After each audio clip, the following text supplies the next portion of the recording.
Like a Hellcat.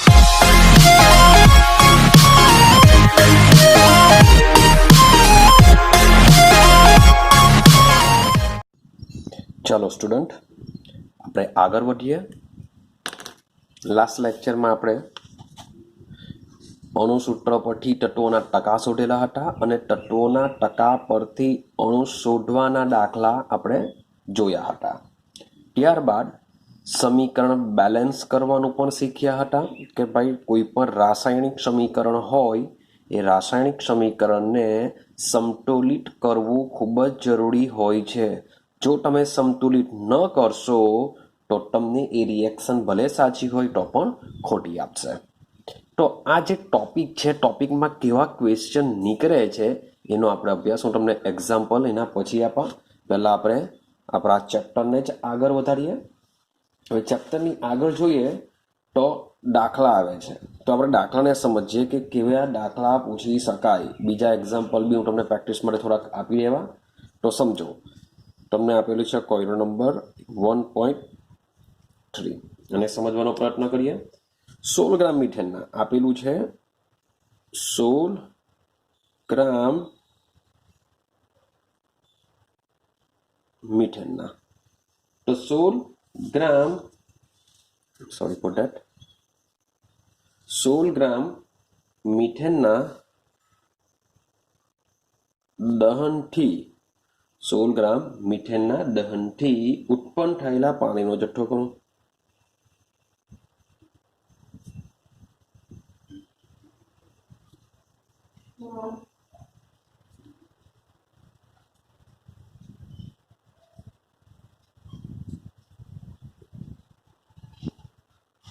ચાલો, something કંઈક આવું આપેલું છે. મીન્સ કે તમને આની જગ્યાએ મોલ બી આપી શકે, મે બી આની જગ્યાએ કોઈ બીજો આંકડો બી આપી શકે, વોટ એવર કંઈ બી આપી શકે. તો એકવાર આને કેવી રીતના ગણવાનું છે એની સિસ્ટમને સમજવાનો પ્રયત્ન કરો કે આવા એક્ઝામ્પલ કેવી રીતના સોલ્વ કરવામાં આવે. હવે લખેલું શું છે કે 16 ગ્રામ મિથેનના દહનથી ઉત્પન્ન થયેલો પાણીનો જથ્થો ગણો. તો સૌથી પહેલાં તમારે સમીકરણ તમને ખબર હોવી જોઈએ કે મિથેનનું દહન જો કરીએ તો શું ઉત્પન્ન થાય. તો મેં તમને આગળના વિડીયોમાં કીધેલું છે કે કોઈ પણ હાઇડ્રોકાર્બન હોય તો એનું દહન કરવાથી બે જ વસ્તુ છૂટું પડે, પાણી અને કાર્બન ડાયોક્સાઇડ. તો મિથેનની વાત કરીએ તો મિથેનમાં શું થવાનું છે? CH4 plus O2, it gives H2O plus CO. हाँ કે ના? ચાલો, મિથેન ગેસ અવસ્થા, O2 ગેસ અવસ્થા, H2O ગેસ અવસ્થા, બધું ગેસ અવસ્થામાં હોય છે. હવે સમીકરણ બેલેન્સ કરવાનો પ્રયત્ન કરીએ તો કાર્બન એક ક્લિયર છે, બેલેન્સ છે. હાઇડ્રોજન 4, અહીંયા 2 જ છે માટે આની આગળ હું કેટલા મૂકી દેવા? 2 મૂકી દેવા. તો 2 ને 2 4 હાઇડ્રોજન થઈ ગયા. ઓક્સિજનની વાત કરીએ 2 ઓક્સિજન, અહીંયા 2 ઓક્સિજન, ટોટલ 4 માટે હું અહીંયા શું કરા? 2 મૂકી દેવા. ક્લિયર? ચાલો, હવે સમજો. હવે તમે ઓબ્ઝર્વેશન કરજો. તો મિથેનની વાત કરીએ. હવે તમે આની આગળ કંઈ નથી લખ્યું, એનો મતલબ થાય કે એના 1 મોલ છે, આના 1 મોલ છે. હા કે ના? O2ની આગળ 2 છે માટે એના શું કહી શકાય? 2 મોલ છે. હવે આપણે તમે વિચારો કે આપણે કામ શાની સાથે કરવાનું છે. તો પૂછેલું છે મિથેન અને કેટલું ઉત્પન્ન થયું છે? પાણી. તો મિથેન અને પાણીનું પૂછેલું છે. તો આપણે આ 2ને જ ઉપયોગ કરીશું, આ 2નો ઉપયોગ કરીશું નહીં. તો પહેલી વસ્તુ મિથેનની વાત કરીએ તો પહેલા CH4 આ 1 મોલ છે. તો 1 મોલનું વજન કેટલું કહેવાય આપણે એને સમજીએ. ક્લિયર? તો CH4 નું આણ્વીય દળ બરાબર બોલો કેટલું થશે? કાર્બનનો નંબર 6 એટલે કે 12, 12 ને 4 16, તો ભાઈ 16 ગ્રામ આવશે. હા કે ના?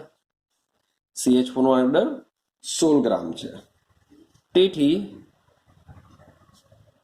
16 ગ્રામ CH4 બરાબર 1 મોલ થાય. 16 ગ્રામ CH4 બરાબર 1 મોલ થાય. તો વિચારીએ તો અહીંયા પણ 16 જ ગ્રામ આપેલું છે, 16 ગ્રામ મીથેન. તો 16 ગ્રામ મીથેનનો મતલબ શું થશે? 1 મોલ થશે. તો સમીકરણ પરથી તમે વિચારો કે CH4 નો અહીંયા 1 જ મોલ વપરાય છે રિએક્શન પરથી, અને આપેલો બી કેટલો છે? 1 જ મોલ છે. વપરાય છે 1 મોલ, આપેલો પણ 1 મોલ. 16 ગ્રામ એટલે શું થાય? 1 મોલ થાય. તો 1 મોલ મીથેનના દહનથી કેટલા મોલ મળે છે? 2 મોલ મળે છે. હા કે ના? લખી શકીએ આપણે કે સમીકરણ પરથી 1 મોલ મીથેનના દહનથી 2 મોલ પાણી બને છે. આઈડિયા આવે છે? 1 મોલ માંથી કેટલા બને? 2 મોલ. કેમ આ સીધો આન્સર આપણો લઈ લીધો આપણે? કારણ કે અહીં 16 ગ્રામ આપેલા છે, માટે 16 ગ્રામ બરાબર 1 મોલ થાય છે. રેડી? ચલો હવે આગળ જઈએ. તો 1 મોલ મીઠાના દહનથી તમને મળે છે 2 મોલ પાણી. હવે કામ કરીએ, ખાલી આ 2 મોલ પાણી છે એનું આપણે શું કરીએ? વજન શોધી કરીએ. ચાલો, માટે પાણીના મોલ બરાબર વજનના છેદમાં આણ્વીય ભાર. આપણે શોધવાનું શું છે? વજન શોધવાનું છે. તો આપણે વજનને કરતા બનાવી દઈએ. માટે વજન બરાબર મોલ ગુણ્યા આણ્વીય ભાર. ચલો, મોલ કેટલા આવ્યા? કેટલા મોલ છે? 2 મોલ. તો અહીંયા આપણે લખી દઈશું 2. ચલો, પાણીનો અણુભાર કેટલો? આવડવું જ જોઈએ હવે તો. પાણીનો અણુભાર કેટલો આવશે? 18 ઇઝ ઇક્વલ ટુ 36 ગ્રામ. તો આપણો આન્સર આવી ગયો કે ભાઈ 16 ગ્રામ મીથેનનું જો દહન કરીએ, 16 ગ્રામ મીથેનનું દહન કરીએ તો પાણી કેટલું મળશે મને? 36 ગ્રામ પાણી મળશે. ક્લિયર છે? તો આ પ્રકારના ક્વેશ્ચન બી તમને આવડવા જોઈએ સોલ્વ કરતા. ક્લિયર છે? એકદમ સિમ્પલ છે. મીન્સ કે એકવાર જો તમે સમીકરણ જો તમે બનાવી દો, એને જો બેલેન્સ કરી દો, તો એના પરથી તમને ઘણી બધી ઇન્ફોર્મેશન મળી શકે છે. ચલો, નેક્સ્ટ એક્ઝામ્પલ લઈએ આપણે. ચાલો સમજજો એને પણ. 1.4. ચાલો એની વાત કરીએ. દહનની પ્રક્રિયાને અંતે લખેલું છે, દહનની પ્રક્રિયાને અંતે મીન્સ કે કોઈ રિએક્શન છે એમાં દહન થાય છે, તો એ દહન રિએક્શનને અંતે 22 ગ્રામ CO2 ગેસ ઉત્પન્ન કરવા, દહનની પ્રક્રિયાને અંતે 22 ગ્રામ CO2 ઉત્પન્ન કરવા માટે કેટલા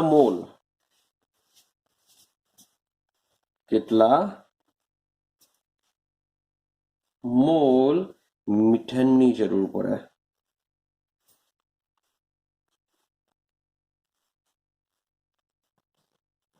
ચાલો, તો આવો કઈક ક્વેશ્ચન છે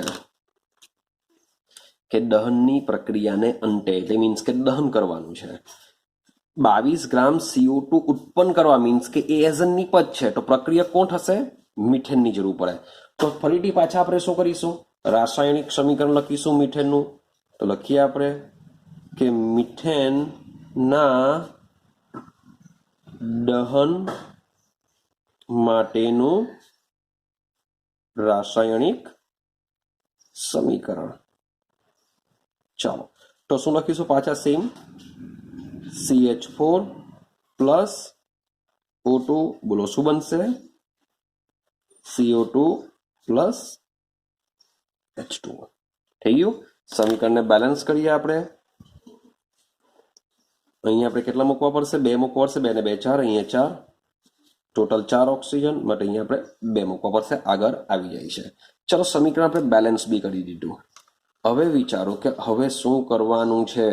તમને શું આપેલું છે, તમને પૂછેલું છે કે 22 ગ્રામ ઉત્પન્ન કરવા માટે, મીન્સ કે આનો જો મારે 22 ગ્રામ ઉત્પન્ન કરવું હોય તો મીથેનના મોલ કેટલા જોઈએ?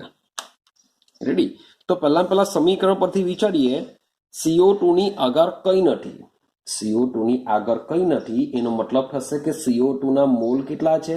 1 છે. ક્લિયર? CO2 ના મોલ 1 છે. તો વિચારીએ કે 1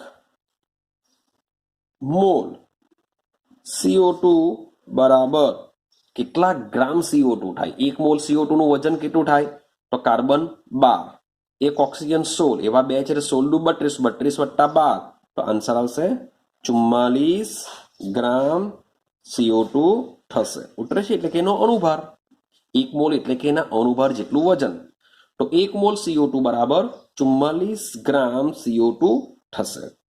તો એક સીધી સિમ્પલ વસ્તુ વિચારીએ કે CH4 ની આગળ કઈ નહીં લખ્યું એટલે 1. તો 1 મોલ CH4 દ્વારા 1 મોલ CO2 બને છે, હા કે ના? 1 મોલ CH4 દ્વારા 1 મોલ CO2 બને છે. હવે આપણે આપેલા છે ગ્રામ, ગ્રામ પરથી આપણે શોધવાના છે મોલ. ગ્રામ પરથી શું શોધવાના છે? મોલ શોધવાના છે. તમે એવું બી લખી શકો કે 44 ગ્રામ CO2 1 મોલ મીથેનમાંથી બને છે. તો 22 ગ્રામ CO2 માંથી CO2 કેટલા ગ્રામ મીથેનમાંથી બની શકે? તો દાખલો તમારો પૂરો થઈ જશે. તો સમજો હું શું કરું છું, અહીંયા 22 ગ્રામ CO2 આપેલા છે ને એ રિએક્શનમાં જોઈએ તો 1 મોલ CO2 બરાબર 44 ગ્રામ CO2 થાય, કારણ કે અહીંયા ગ્રામ આપેલા છે. તો અહીંયા લખા કે 44 ગ્રામ CO2 ઉત્પન્ન કરવા માટે જરૂરી મીથેનના mole is equal to 1. Sentence idea આવે છે? કારણ કે રિએક્શન તમે જોશો તો CO2 ના 1 મોલ છે, 1 મોલનું આણ્વીય દળ કેટલું થાય? 44 ગ્રામ. તો લખી શકાય આ 44 ગ્રામ છે એવું સમજવાનું. તો 44 ગ્રામ CO2 ઉત્પન્ન કરવા માટે જરૂરી મીથેનના મોલ કેટલા? 1 મોલ. મીન્સ કે 1 મોલ હોય તો 44 ગ્રામ મળે, 1 મોલ હોય તો 1 મોલ મળે. પણ અહીંયા વજન આપેલું છે માટે આને હું વજનમાં લેવા. તો 44 ગ્રામ CO2 બરાબર 1 મોલ મીથેન જરૂરી, એટલે લખેલું છે મેં કે 44 ગ્રામ CO2 ઉત્પન્ન કરવા માટે જરૂરી મીથેનના મોલ બરાબર 1. માટે એક્ઝામ્પલમાં કેટલા આપેલા છે? 22 ગ્રામ CO2. તો અહીંયા લખીએ કે 22 ગ્રામ CO2 ઉત્પન્ન કરવા માટે જરૂરી મીથેનના મોલ બરાબર ક્વેશ્ચન માર્ક. તો તમને શું મળી જશે? મીથેનના મોલ મળવાના કે નહીં મળવાના? તો આપણે લખીએ અહીંયા કે મીથેનના મોલ ઇઝ ઇક્વલ ટુ આ 22 આની સાથે ગુણાશે 1 સાથે, એટલે કે 22 ગુણ્યા 1 છેદમાં આવી જશે 44. 22 દુ 44 મીન્સ કે 1/2. 1/2 નો મતલબ શું થશે? 0.5.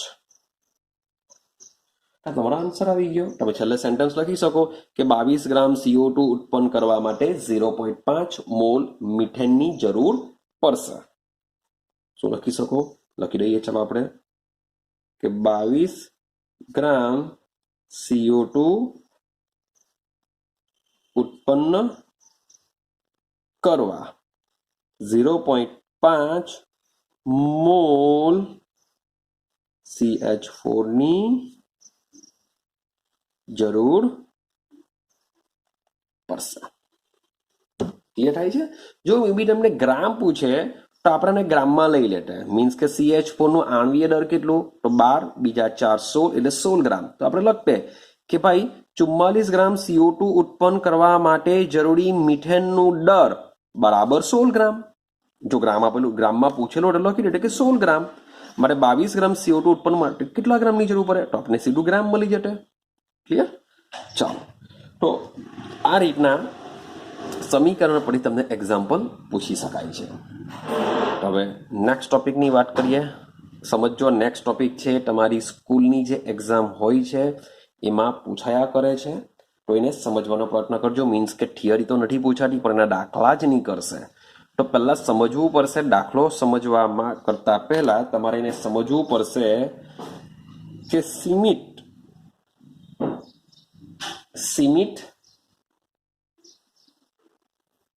પ્રક્રિયક, ટોપિકનું નામ છે સીમિત પ્રક્રિયક. તો સૌથી પહેલા તમારે સમજવું પડશે કે સીમિત પ્રક્રિયક છે શું, કોને કહેવાશે સીમિત પ્રક્રિયક, એને સમજીએ.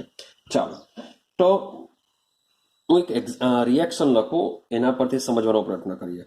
માની લે કે મારી પાસે છે NaOH. મારી પાસે શું છે NaOH વત્તા મારી પાસે છે HCl.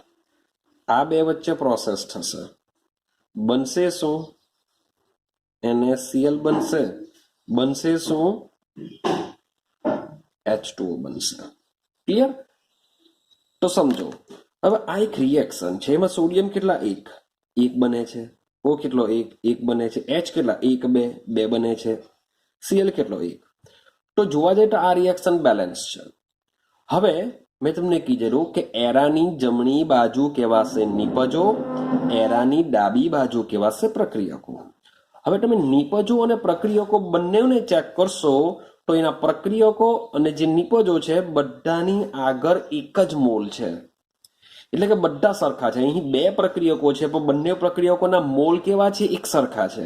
મીન્સ કે આ પ્રક્રિયામાં જો કેવું છું તે આ પ્રક્રિયામાં NaOH જેટલો વપરાશે એટલો જ HCl વપરાવાનો.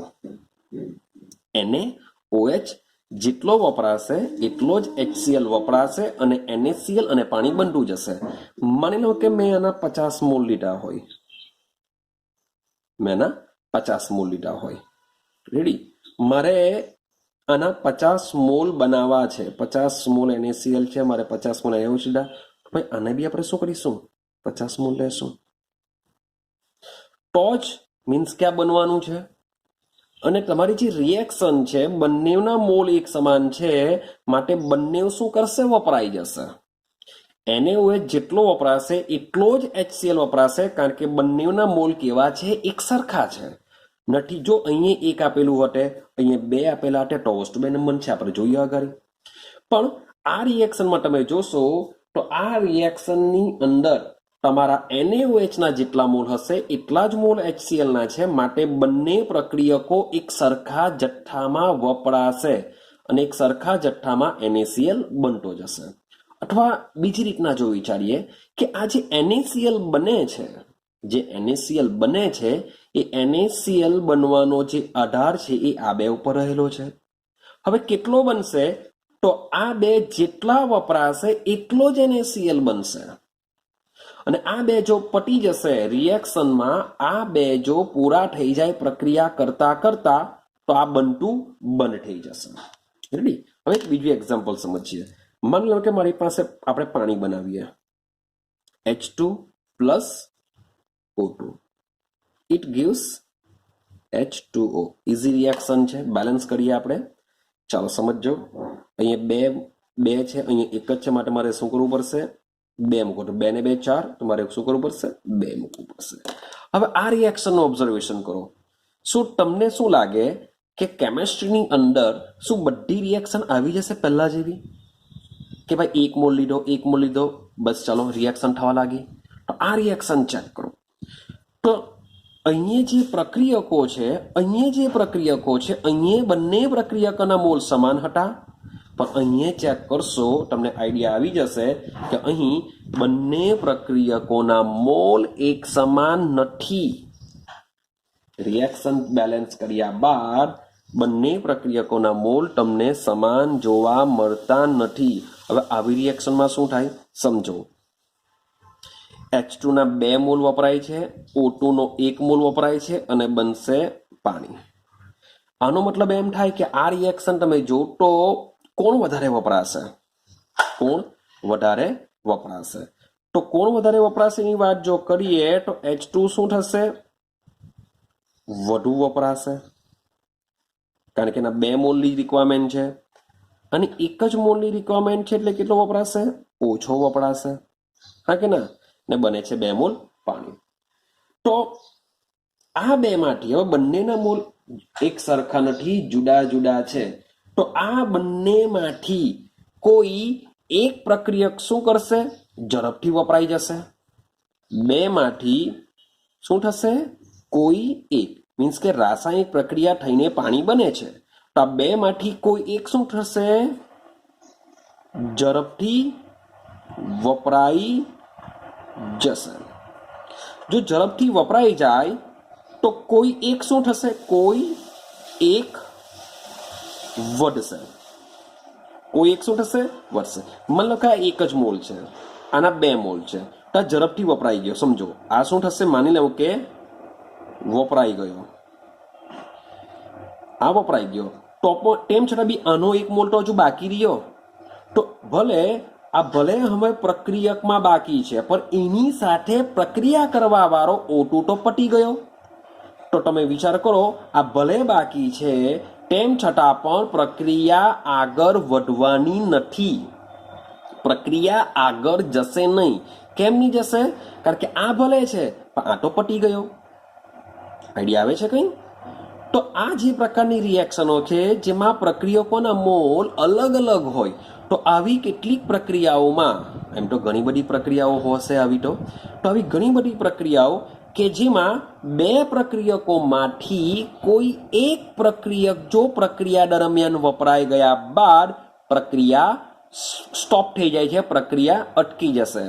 કારણ કે ભલે પ્રક્રિયામાં બીજો એક પ્રક્રિયક ગમે તેટલા પ્રમાણમાં હોય, તેમ છતાં પ્રક્રિયા આગળ વધતી નથી અને નિપજનું પ્રમાણ વધતું નથી.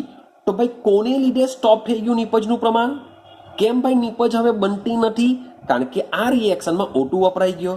તો આ જે O2 છે એ O2 ને કહેવામાં આવે છે સીમિત પ્રક્રિયક, કારણ કે આના પ્રમાણ ઉપર નિપજનો આધાર રહેલો છે. જો આજો પટી ગયો તો નિપજ બનતી બંધ થઈ જશે. આઈડિયા આવે છે? પાછું રિપીટેશન કરું. માની લો કે H2 ના મોલ વધારે છે, O2 ના મોલ ઓછા છે, રિએક્શનમાં O2 વપરાઈ જાય છે. વપરાઈ ગયા બાદ ભલે H2 ગમે તેટલો હોય, તેમ છતાં પણ નિપજ બનતી નથી. તો જે નિપજનું ઉત્પાદન છે, નિપજનું જે પ્રમાણ છે, એ કોના ઉપર આધાર રાખશે?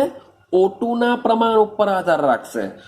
O2 જ્યાં સુધી છે ત્યાં સુધી નિપજ બનશે, પણ O2 જો પટી જાય તો નિપજ બનતી નથી. તો નિપજના ઉત્પાદનનો આધાર O2 ઉપર રહેલો છે. માટે આ રિએક્શનમાં O2 ને શું કહેવામાં આવે છે? સીમિત પ્રક્રિયક કહેવામાં આવે છે. કંઈક ઉતરે છે દિમાગમાં?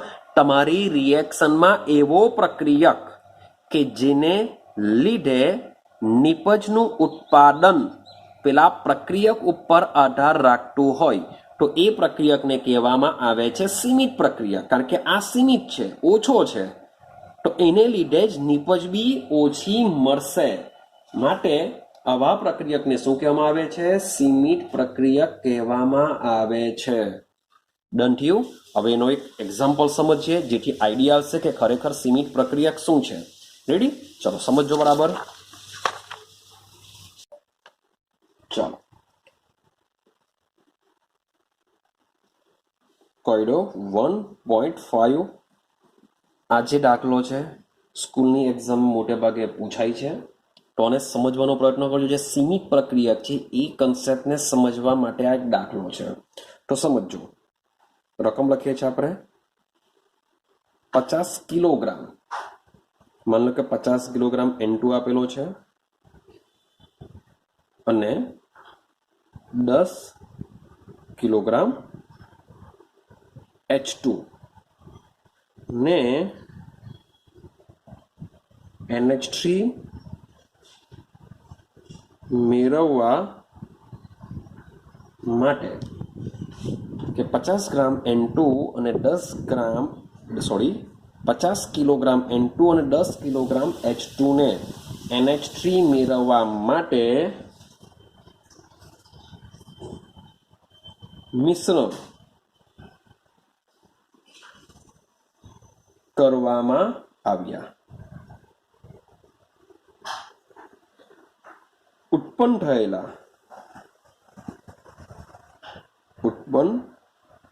થયેલા NH3 ની ગણતરી કરો. આ પહેલો ક્વેશ્ચન પૂછ્યો કે કેટલો એમોનિયા ઉત્પન્ન થશે એની ગણતરી કરવાની છે. સાથે સાથે આ પરિસ્થિતિમાં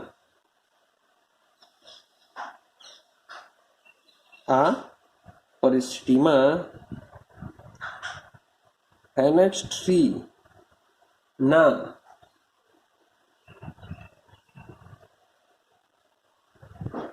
ઉત્પાદનમાં સીમિત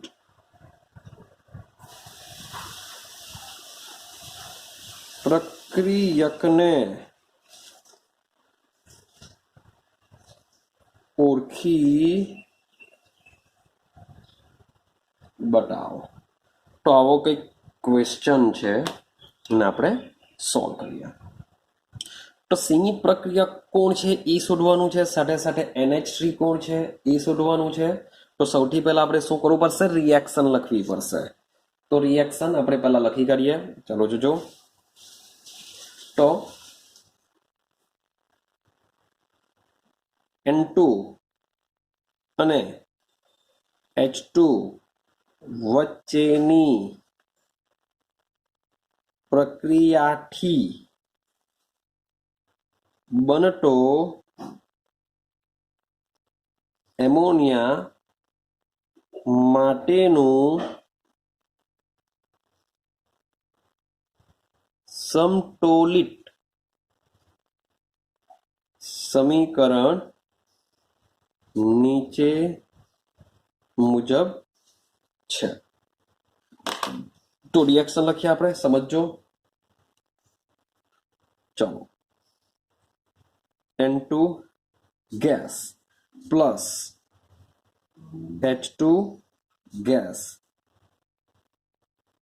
હવે આ રિએક્શન કેવી હોય છે? રિવર્સિબલ હોય છે, જે મે બી તમે 10માં ભણ્યા હોય તો. આપણે ભણીશું 11 સાયન્સમાં આખું ચેપ્ટર ભણવાનું છે. સોરી ફોર ધેટ, ખોટું લખાઈ ગયું. NH3 તો 2 મરાઠી લખાઈ ગયા, મીન્સ કે હવે આપણે બેલેન્સ કરવાનો પ્રયત્ન કરીએ. સૌથી પહેલા તો અહીંયા N2 છે, તો અહીંયા કેટલા લખવા પડશે? મારે 2 લખવા પડશે. તો 2 મેં લખ્યા એવું સમજો. 3 2 કેટલા થયા? 6.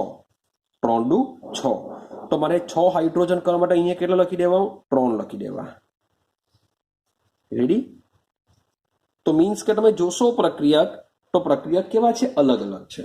અહીંયા છે 1 મોલ, અહીંયા છે 3 મોલ. તો તમે આ રિએક્શનને જોઈને જો એવું ઓબ્ઝર્વેશન કરો કે સર 1 મોલ N2 છે, 3 મોલ H2 છે, એટલે N2 વધારે વપરાઈ જશે, એટલે કે N2 સીમિત પ્રક્રિયક બની જશે. તો રિએક્શનને જોઈને જો આવું તમે કહેવા જો ગયા તો તમે ખોટા પડશો. હા, નાની પારું, ખાલી આ રકમ જો તમને નહીં આપેલી હોય ને આના પરથી જ જો તમારે કહેવું હોય, ખાલી ઇક્વેશન પરથી, તો કહી શકો. પણ વિચારો, N2 કેટલા આપેલા છે? 50 કિલોગ્રામ આપેલા છે. આનો જથ્થો 50 કિલોગ્રામ છે, જ્યારે આનો જથ્થો કેટલો છે? 10 જ કિલોગ્રામ છે. રેડી? તો આના કરતા ઘણો બધો 5 ગણો વધારે આપેલો છે. તો 3 જ ગણો છે, આના કરતા 3 મોલ. આ 1 મોલ તો 3 મોલ, પણ જે જથ્થો આપેલો છે એ આ 10 કિલોગ્રામ આપેલો છે, તો આનો 50 કિલોગ્રામ આપેલો છે. તો એ પણ વિચારવા જેવું છે. તો તમે ખાલી રિએક્શનને જોઈને જો ગેસિંગ કરી દેવો તો ખોટા પડશો, કારણ કે જે વસ્તુ આપેલું છે એના પરથી કેલ્ક્યુલેશન કરવી પડશે, તો જ આપણને આન્સર મળી શકે. તો સીમિત પ્રક્રિયક શોધવા માટે સૌથી પહેલા જે વજન આપેલું છે એ વજનને આપણે કન્વર્ઝન શામાં કરીશું? મોલમાં કરીશું. કારણ કે રિએક્શનમાં 1 મોલ 3 મોલ આપણે આવી રીતના જ કેલ્ક્યુલેશન કરીએ છીએ. તો સૌથી પહેલા શું કરીએ? આપણે મોલ શોધીએ બંનેના. તો સૌથી પહેલા જોઈએ N2 ના મોલ. N2 ના મોલ, ચલો મોલ શોધવાનું સૂત્ર શું યાદ કરો? વજનના છેદમાં આણ્વીય ભાર. મોલ બરાબર સૂત્ર શું? મોલ બરાબર વજનના છેદમાં આણ્વીય ભાર. ચલો, વજન કેટલું આપેલ છે? 50 કિલોગ્રામ. તો 50 કિલોગ્રામને જો મારે ગ્રામમાં કન્વર્ઝન કરવું હોય તો સીધું જ લખી દઈશું આપણે 50 ગુણ્યા, તો 50 કિલોગ્રામ શું થઈ જશે? 50 ગુણ્યા 1000, એટલે આ કન્વર્ઝન થઈ જશે ગ્રામમાં. છેદમાં અણુભાર. ભાઈ N2 નો અણુભાર કેટલો? નાઇટ્રોજનનો પરમાણુય દર હોય છે 14. એક્ઝેક્ટલી નથી લેતો હું, એપ્રોક્સિમેટલી 14. તો એવા 2 છે એટલે 14 શું થશે? 28. તો ભાઈ આનું જો તમે કેલ્ક્યુલેશન કરશો તો તમને આન્સર મળશે 17.86 ઇન્ટુ 10⁻² મોલ. મીન્સ કે આપણે ખાલી આ રીતના મોલમાં કન્વર્ઝન કરી દીધું. તમારી પાસે કેલ્ક્યુલેટર હશે, એનો ઉપયોગ કરજો. ચાલો આગળ જઈએ. હવે સેમ આ જ પ્રમાણે શું કરીએ? H2 ના બી વજન આપેલા છે તો આપણે H2 ના બી મોલ શોધી કરીએ.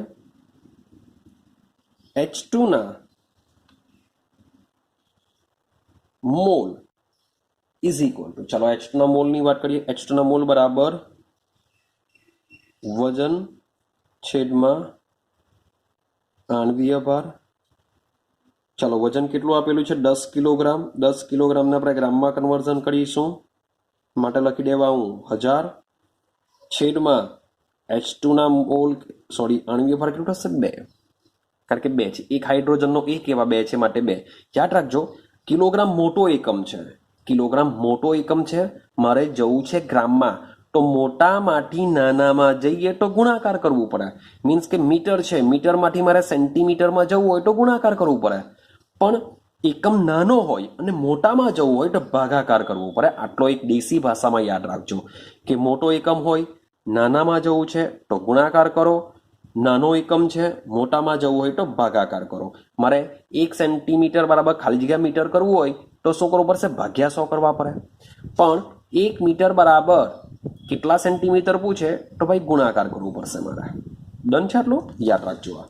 ચાલો, તો આનું બી તમે કેલ્ક્યુલેશન કરશો તો તમને H2 ના મોલ મળી જશે 4.96 ઇન્ટુ 10⁻³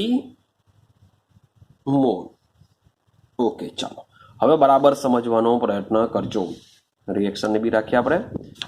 હવે સમજો કે બંનેના આપણે જે બી કેલ્ક્યુલેશન જે આપેલું છે એનું કન્વર્ઝન ખાલી આપણે મોલમાં કરી નાખ્યું. રેડી? હવે રિએક્શન પર જઈએ કે 1 મોલ N2, 1 મોલ N2 શું કરે છે? 1 મોલ N2 સાથે 3 મોલ H2 પ્રક્રિયા કરે છે. 1 મોલ N2 સાથે કેટલા મોલ કરે છે? 3 મોલ પ્રક્રિયા કરે છે. તો ભાઈ આ જેટલા આપેલા છે તેની સાથે શોધી કરીએ તો આટલા મોલ સાથે કેટલા મોલની જરૂર પડશે? કંઈક આઈડિયા આવે છે? 1 મોલ N2 માટે જરૂરી હાઇડ્રોજનના મોલ બરાબર 3. તો તમને આપેલા છે આટલા, તો આટલા મોલ માટે કેટલા મોલ હાઇડ્રોજનની જરૂર પડશે? તે આટલો જથ્થો, મીન્સ કે આ જથ્થો બહુ મોટો છે, તો આટલા જથ્થા માટે આનો કેટલો જરૂર પડશે? કારણ કે આ મને ઓછા લાગે છે, તો આ જથ્થો વધારે છે, તો આ જથ્થાનો ઉપયોગ હું કરું છું. મીન્સ કે તમારે એવું બી લખી શકો કે 3 મોલ H2 માટે જરૂરી N2 ના મોલ બરાબર કેટલા? 4.10⁻³.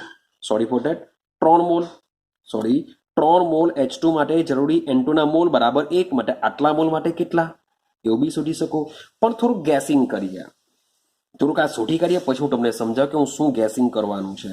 તો હું શું કરું છું? રિએક્શન પરથી લખું છું. રિએક્શન પરથી શું લખું છું કે 1 મોલ N2 સાથે પ્રક્રિયા કરવા માટે જરૂરી H2 ના મોલ બરાબર કેટલા છે? રિએક્શન પરથી 3. ઠીક? તો રિએક્શન પર આ સેન્ટેન્સ લખી શકાશે. હવે ખરેખર આપેલા છે કેટલા એ લોકોએ? તો ભાઈ 17.86 ઇન્ટુ 10⁻² મોલ. તો 17.86 ઇન્ટુ 10⁻² મોલ N2 સાથેની પ્રક્રિયા કરવા માટે જરૂરી N2 ના મોલ બરાબર કેટલા? તો ભાઈ આપણે શોધીએ છીએ H2 ના મોલ. H2 ના મોલ આપણે શોધીએ છીએ ઇઝ ઇક્વલ ટુ આની સાથે ગુણાશે તો 3 ગુણ્યા 17.86 ગુણ્યા 10⁻². છેદમાં શું આવશે? 1. આ 1 છેદમાં આવશે ઇઝ ઇક્વલ ટુ, આપણે H2 ના મોલ મળશે 5.36 into 10⁻³ મોલ. હવે સમજો. ચાલો, તો મેં રિએક્શનનો ઉપયોગ કરીને આ સુધી કર્યું. મને કેટલા મળ્યા? 5.36 into 10⁻³ મોલ. આનો મતલબ શું થાય કે જો આટલા મોલ હોય, આનો મતલબ શું થાય? જો 17.86 into 10⁻² મોલ આટલા મોલ N2 હોય તો મને H2 ના મોલ કેટલા જોઈશે? આટલા જોઈશે. આ બધો ક્યારે વપરાઈ જાય? જો આટલો હાઇડ્રોજન હોય તો આ બધો જ N2 વપરાઈ જશે. ઉતરે છે દિમાગમાં કે 17.86 into 10⁻² મોલ N2 આપેલો છે, તો આ બધો ક્યારે વપરાઈ જશે? જો હાઇડ્રોજન કેટલો હોય તો 5.36 into 10⁻³ મોલ હોય તો આ બધા મોલ વપરાઈ જશે. પણ આપેલો છે કેટલો? 10 કિલોગ્રામ. 10 કિલોગ્રામના મોલ કેટલા? 4.96 into 10⁻³ મોલ. આટલો જ આપેલો છે. એનો મતલબ થશે, તમે વિચારો કે જરૂરી કેટલો છે H2 ના મોલ? આટલા જરૂર છે. પણ આપ્યો કેટલો છે? આટલો જ છે. તો કોણ જલ્દી પટી જશે? H2 જલ્દી પટી જશે. ખબર પડે છે કઈ? H2 શું થશે? જલ્દી પટી જશે. ઉતરે છે કઈ દિમાગમાં? આઈડિયા આવે છે કઈ? કોણ જલ્દી પટી જશે? H2 જલ્દી પટી જશે. તો કહી શકીએ આપણે કે આ રિએક્શનમાં બોલો શું થશે? સીમિત પ્રક્રિયક કોણ બનશે? H2 બની જશે. ક્લિયર છે? આઈડિયા આવે છે કઈ? હા કે ના? તો આપણે એને લખી દઈએ આપણે કે કેવી રીતના આપણે સમય જતો ખરા કે કેવી રીતના કરવાનું છે, પણ હવે લખવું બી પડશે. તો સમજો કેવી રીતના લખીશું. ચાલો, ખરેખર આટલોની જરૂર છે, પરંતુ આપણી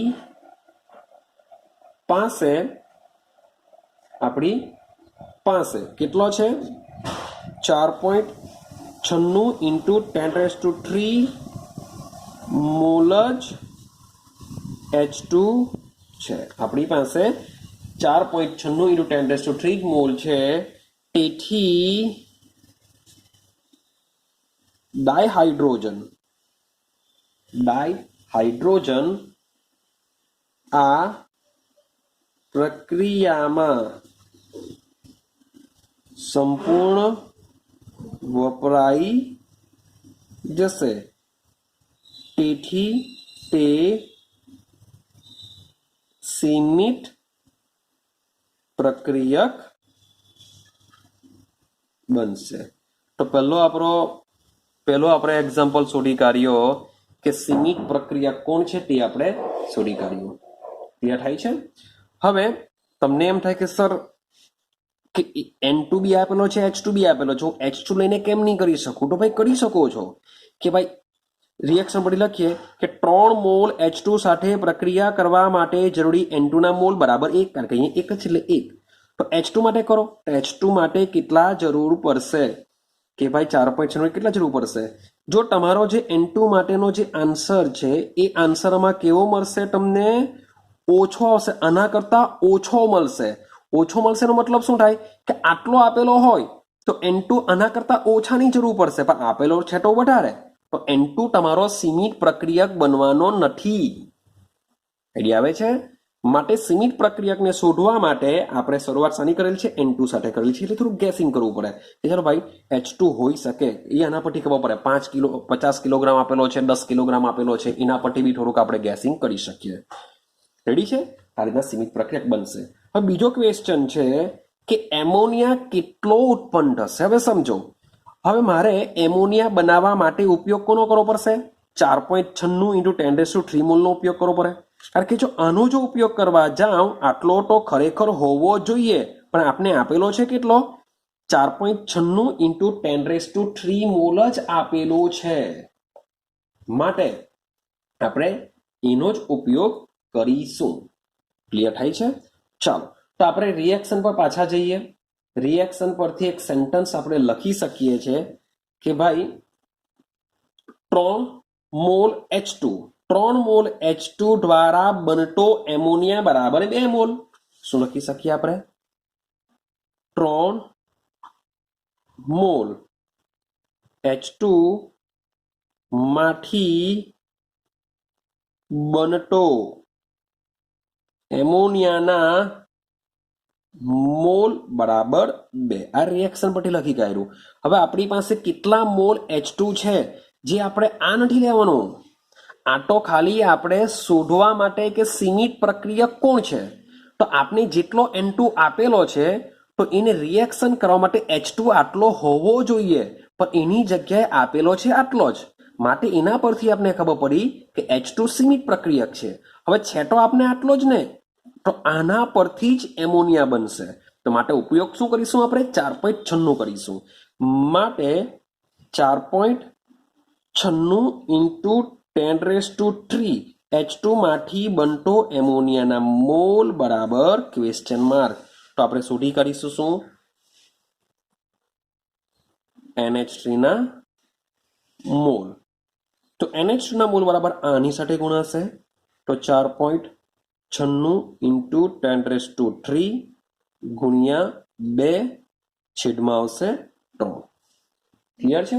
ચાલો, તો આનું તમે કેલ્ક્યુલેશન કરશો તો તમે આન્સર મીન્સ જરા કેલ્ક્યુલેશન કરીને જોઈ લેજો કેટલો આન્સર આવી શકે. તો I think so 3.30 into 10⁻³ mall જેવું લગભગ આવી શકશે. કેલ્ક્યુલેટરનો ઉપયોગ કરજો. રેડી? હવે આગળ જઈએ. આ તો શોધ્યા મેં મોલ, મારે તો વજન શોધવું છે. તો ભાઈ NH3 ના સૂત્ર મૂકી દો. NH ના મોલનું સૂત્ર શું છે? મોલ બરાબર વજનના છેદમાં આણ્વીય ભાર. યાદ રાખવાનું છે. મોલમાંથી વજનમાં જવું હોય કે વજનમાંથી મોલમાં જવું હોય, આ સૂત્ર આવડવું જ જોઈએ. તો NH ના મોલ બરાબર વજનના છેદમાં ભાર. મારે શોધવું છે NH3 નું વજન. તો NH3 નું વજન બરાબર મોલ ગુણ્યા આણ્વીય ભાર. ચલો, મોલ કેટલા છે? 3.30 ગુણ્યા 10⁻³. NH3 નો આણ્વીય ભાર કેટલો? નાઇટ્રોજનનું 14, હાઇડ્રોજનના 3, તો 14 + 3 શું થશે? 17. આ બેનું તમે કેલ્ક્યુલેશન કરશો એટલે આન્સર તમને મળશે 5.61 ઇન્ટુ 10⁻³ ગ્રામ એમોનિયા. હવે તમે તમારો ક્વેશ્ચન જોશો જેમાં H2 અને N2 કિલોગ્રામમાં આપેલા છે. તો આપણે કિલોગ્રામમાં જો કન્વર્ઝન કરીએ તો 5.61 કિલોગ્રામ એમોનિયા થશે. યાદ કરો, મેં હમણાં જ કીધું કે ગ્રામ નાનો એકમ છે, કિલોગ્રામ મોટો એકમ છે. તો ગ્રામમાંથી કિલોગ્રામમાં જવું હોય તો ભાગ્યા કરવા પડશે. કેટલા? 1 કિલોગ્રામ બરાબર 1000 ગ્રામ થાય. તો ભાગ્યા 1000 કરી દો એટલે આ કેન્સલ થઈ જશે. તો આન્સર કેટલો મળશે તમને? 5.61 કિલોગ્રામ એમોનિયા મળશે. તો આ જે ક્વેશ્ચન છે, જે દાખલો છે, જે સ્કૂલની એક્ઝામમાં પૂછાયા કરે છે આવા, તો સીમિત પ્રક્રિયક માટે તમને દાખલો જ પૂછાશે. એ દાખલો તમારે આ રીતના કરવો પડશે. ક્લિયર છે? આઈ હોપ સો તમને દાખલો આઈડિયા આવી હોય. તો જો ખબર નહીં પડતી હોય તો જરાક પાછો વિડીયો જો અને સમજવાનો પ્રયત્ન કરો. રેડી? હવે આપણે આપણા ચેપ્ટરના લાસ્ટ પોઈન્ટ તરફ જઈ રહ્યા છે. આ લાસ્ટ પોઈન્ટ છે એટલે આપણું પહેલું ચેપ્ટર કમ્પ્લીટ થઈ જશે. રેડી? તો ટોપિક છે આપણા દ્રાવણમાં પ્રક્રિયાઓ.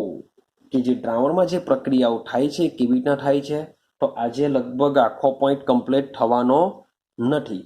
તેમ છતાં પણ થોડી ઘણી શરૂઆત હું કરી દઉં છું, કારણ કે હજુ બી મારી પાસે સમય છે. તો થોડી ઘણી શરૂઆત આપણે કરી લઈએ, જેથી ફટાફટ આપણે સિલેબસ પૂરો કરી શકીએ, તમને રિવિઝન થઈ શકે, તમે એક્સ્ટ્રા કંઈ ક્વેશ્ચન કરી શકો, એવી કંઈ સ્થિતિ આપણે ઊભા કરીએ. તો આ ચેપ્ટરનો લાસ્ટ પોઈન્ટ આપણે ચાલુ કરીએ. લાસ્ટ પોઈન્ટ છે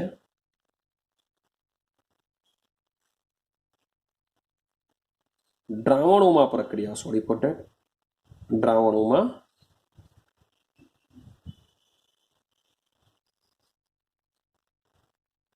ચાલો, તો રિએક્શન ઇન સોલ્યુશન, દ્રાવણોમાં પ્રક્રિયાઓ.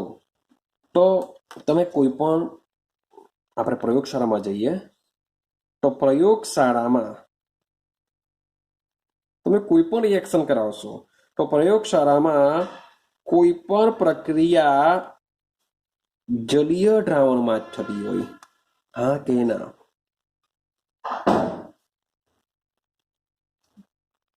કે મીન્સ કે તમે NaOH લીધો, HCl લીધો, તો સોડિયમ હાઇડ્રોક્સાઇડ અને HCl એઝ અ જલીય દ્રાવણ સ્વરૂપે જ હોય. NaOH કંઈ સોલિડ, HCl સોલિડ લઈને બંને સોલિડ કંઈ એકબીજા સાથે પ્રક્રિયા કરવાના નથી. આપણે એ રીતના પ્રક્રિયા કરાવતા નથી પ્રયોગશાળામાં. કરી શકાય પણ પ્રયોગશાળામાં આપણે આ રીત વાપરતા નથી.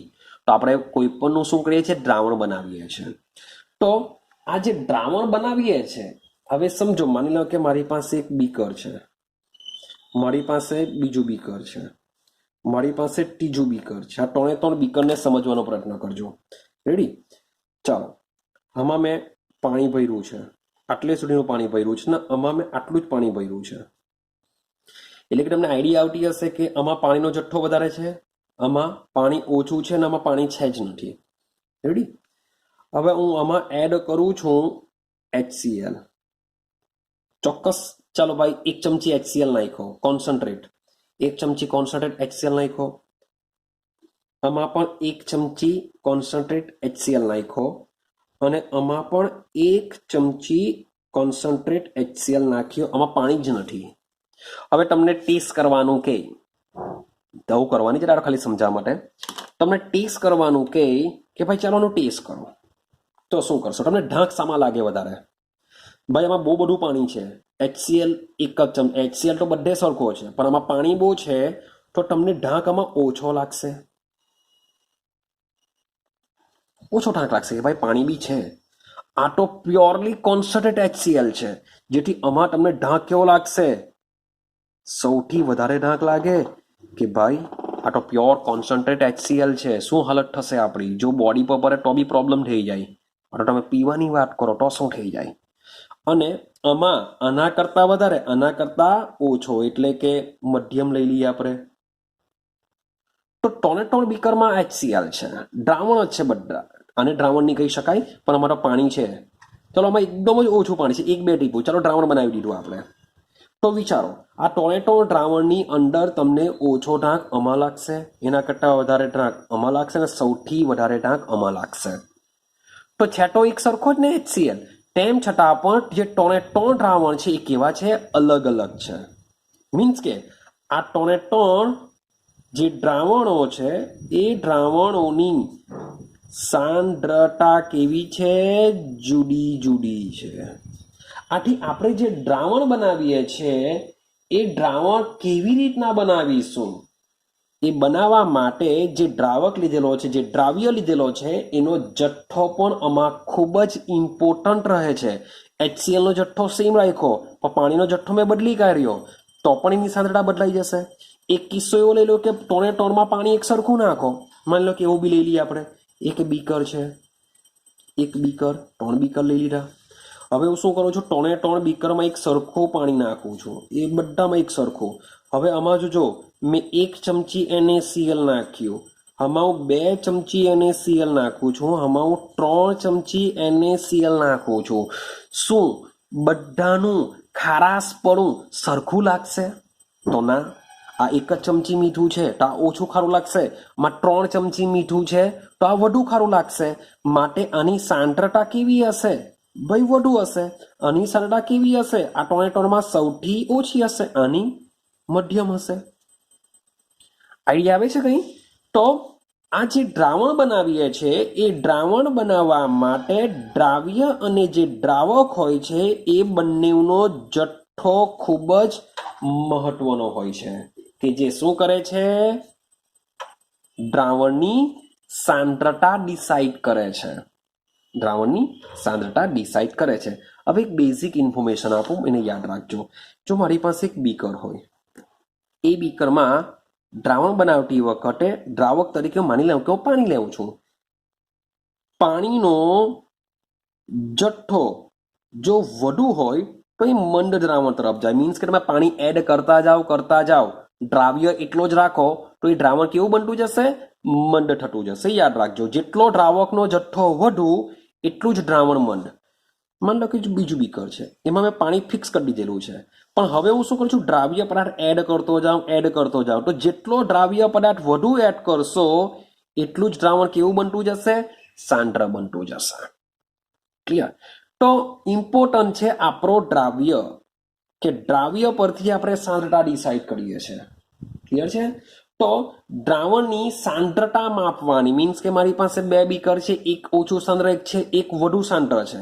તો એમાંથી સાંદ્રતા ડિસાઈડ કરવા માટે, સાંદ્રતા માપવા માટે જુદી જુદી પદ્ધતિઓ વિકસાવી છે. ક્લિયર છે? તો જે દ્રાવ્ય પદાર્થનો જથ્થો છે અથવા પદાર્થનો જથ્થો બોલીએ આપણે, કે જે પદાર્થનો જથ્થો છે એ પદાર્થનો જથ્થો તમને પદ્ધતિઓ આપશે. તો નીચેનામાંથી કોઈ પણ રીતે દર્શાવી શકાય કે કોઈ બીકરમાં કેટલો મેં દ્રાવ્ય એડ કરેલો છે. તો એ દ્રાવ્યને દર્શાવવા માટે જુદી જુદી ઘણી બધી પદ્ધતિ છે. 12 સાયન્સમાં બી આવશે. તો હમણાં આપણે કેટલી પદ્ધતિ ભણવાની છે માત્ર હું એની જ વાત કરું તો આ 11 સાયન્સમાં આપણે ભણવાના છે દર ટકાવારી. શું ભણવાના છે? દર ટકાવારી. એનું બીજું નામ છે વજનથી ટકા.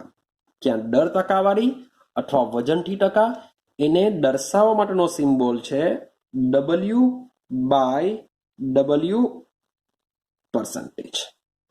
W/W percentage.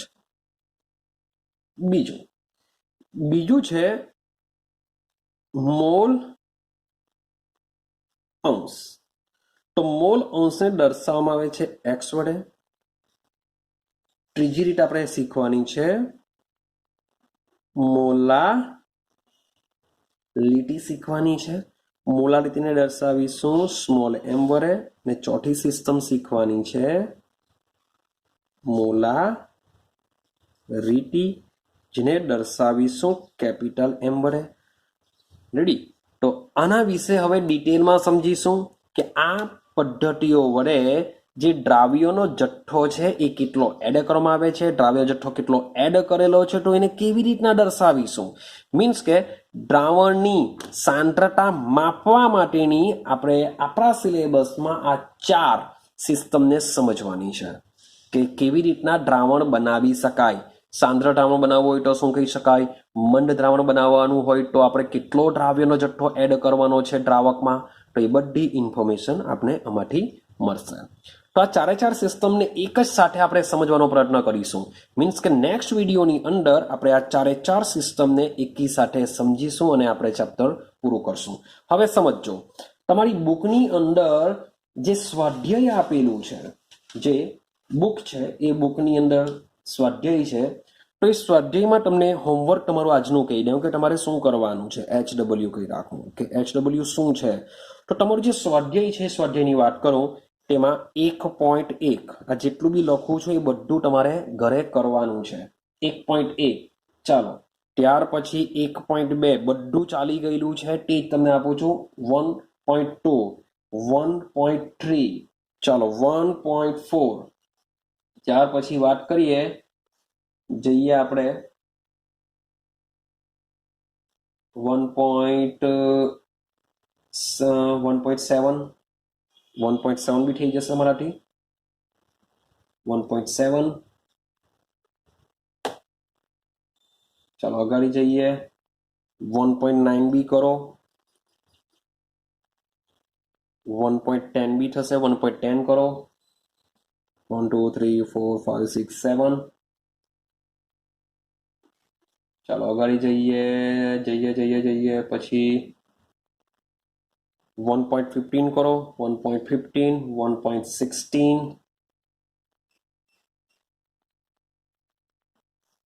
પછી 1.18 1.19 ચલો 1.19 સુધી. તો મીન્સ કે આ જે મેં લખેલા છે એ બધા ક્વેશ્ચન ઓલરેડી બુકમાં આપેલા છે. આપણું જેટલું પણ ચાલી ગયેલું છે એ બધું જ તમને આ સ્વાધ્યાયના જે ક્વેશ્ચન છે એ તમે સોલ્વ કરી શકશો. ક્લિયર છે? તો બી ઓનેસ્ટલી આ બધા ક્વેશ્ચન સોલ્વ કરવાના છે અને તમારે શું કરવાનું છે, મને બધા ક્વેશ્ચન તમારે પિક પાડીને PDF કે વોટ એવર ઇમેજ કરીને મને વોટ્સઅપ પર સેન્ડ કરવાનું છે. ડન? તો આટલે સુધી જ રાખીએ આપણે. આ હોમવર્ક આપેલું છે, આજની થિયરી છે, તો એને કમ્પ્લીટ કરો.